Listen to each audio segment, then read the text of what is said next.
It's Ian Mark here from 70s Rock Photos. I thought it was time to do a short video and answer a question that I get every now and again from fans wanting to know why they can't buy my Rush photographs from 1975 and 1977. So let's get to it.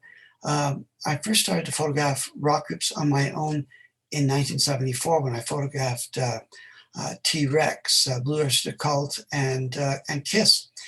And then in 1976, I was asked to be the photographer for a new magazine called Music Express, located in Calgary. And I did that until 1978 when they moved their office to Toronto. At the same time I graduated from high school, I moved to Georgia from Calgary in Canada, spent 2 years there. I came back, I went to university.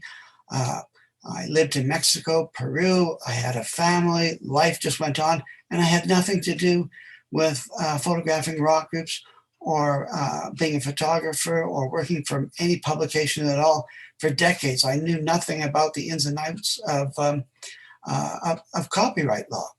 So then in years went by, and then in 2010, my boss, Music Express, contacted me out of the blue, asked me if I had any copies of the original magazine and if I had any negatives of Rush, Queen, The Who, all the other bands we photographed. I kept everything. And then it was at that time that I wondered, hey, maybe people would like to buy my photographs. Maybe there's some demand out there. So I created an Etsy store and I started to sell them online. And I did that for many years until one day I received a notice from the management of Rush, SRO, telling me that I was breaking the copyright laws and I should stop. Well, at this time, I didn't really know what the copyright laws were. I didn't want to just stop selling them just because they said so. So I was able to find a copyright lawyer out of Toronto. Well, finding a copyright lawyer who specializes in intellectual copyright, that's not necessarily such an easy thing to do. So I finally found one, and unfortunately, after he educated me, I learned that I was not, that I should not be selling my Rush photographs. So I had to stop at that point in time. And then sometime later, my lawyer, he suggested to me, why don't you contact them and see if they would let you sell your photographs if you pay them a commission. So I contacted the SRO who manage Rush, and I asked them if they would let me sell my photographs of Rush from 75 and 77, and I would pay them a commission. It's not that I necessarily just wanted to do it for free. I was happy to pay them what they thought was due to them. So I talked to them on the phone, and for a few hours, I thought, oh, maybe this is really going to happen this time. They saw them and said, oh, the photographs are great. Well, I'm sure that we can work something out. We'll get back to you. Well, the next day they called me up, and their idea of working things out was for them to just buy my photographs. Well, I really wasn't interested in buying my photographs. So that's the way it stands to this day. They aren't willing to let me sell my photographs. They're not willing or interested in working out any deal, and I sell them a commission, by letting me pay them a commission. So unfortunately, I'm stymied. However, I did learn one other thing while I was talking to my copyright lawyer, who said I could publish a book and include Rush in it. I could publish a book about photographing the rock groups that I did, and I could include Rush. And if I'm talking about Rush, then I can include photographs of Rush.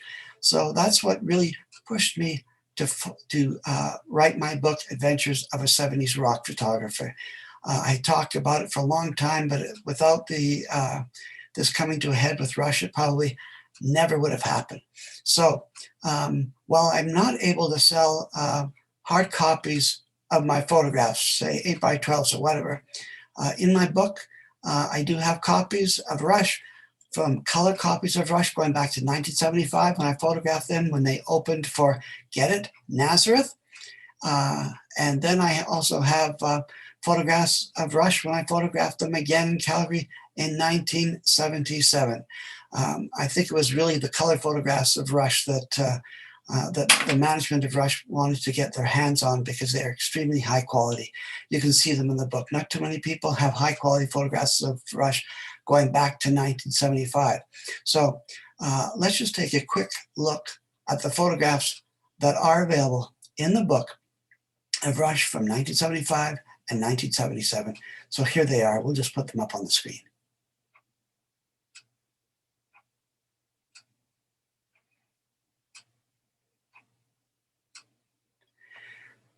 So I hope you have found this video interesting. It's an issue that sometimes, as a general public, just going to concerts, you don't face very much. However, in today's world, it has come to a head.